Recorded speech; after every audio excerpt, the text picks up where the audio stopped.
दोस्तों मैंने वीडियो बनाई थी अभी कि ये आपदा क्यों आ रही है।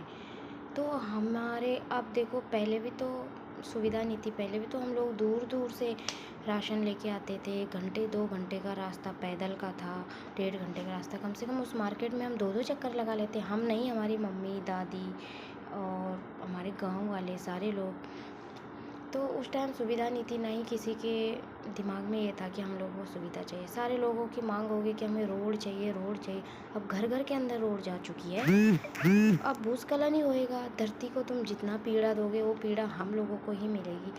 अरे भूस्खलन, आपदाएं, आंधी तूफान, बाढ़, यही आएगा। वो अपना रुद्र रूप कहाँ छोड़ेगी। पेड़ पौधे, जंगल, घास, ये जितने भी जंगली जानवर है, धरती माता की, हम इंसान सारे धरती माता के ही बच्चे हैं। अगर हम पेड़ पौधों को काटेंगे तो दर्द तो उसी को होएगा ना। कहाँ वो अपना रुद्र रूप दिखाएगी, इसी धरती में दिखाएगी।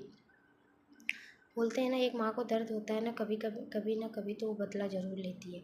तो वही बात है, वो भी बदला ले रही है। ये हम लोगों की गलती की वजह से है कि हम नीचे वालों को, ऊपर को किराए पे दे देते हैं। फिर वो लोग धीरे धीरे ज़मीन खरीद लेते हैं, फिर अपना घर बना लेते हैं, फिर वो वहाँ कब्जा कर लेते हैं शहर के लोग। और हम उत्तराखंड के लोग नीचे आ जाते हैं, छोटे छोटे कमरों में रहते हैं।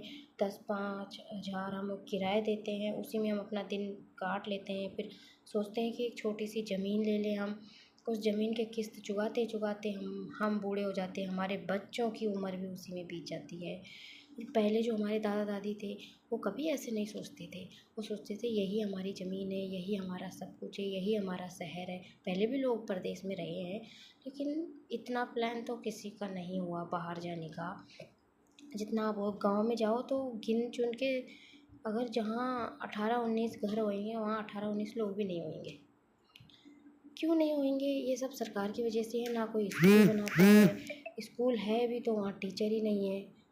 तो ये सरकार को देखनी चाहिए। प्लीज़ उत्तराखंड वालों, आवाज़ उठाओ। मेरी सबसे विनती है कि वहाँ पढ़ सकते हैं क्या वहाँ के बच्चे पहले नहीं निकले हैं आगे? क्या वहाँ के बच्चों ने कभी पढ़ाई नहीं करी है? पहले भी तो होता था, लेकिन अब वहाँ एक क्लास में 3 क्लासों का एक ही टीचर होता है। वो भी कभी जाता है कभी नहीं जाता है।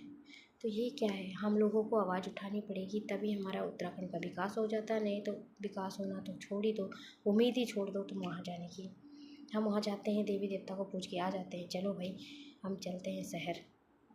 फिर क्या होएगा? मेरी आप लोगों से विनती है, प्लीज़ जाग जाओ, जाग जाओ, जाग जाओ। जय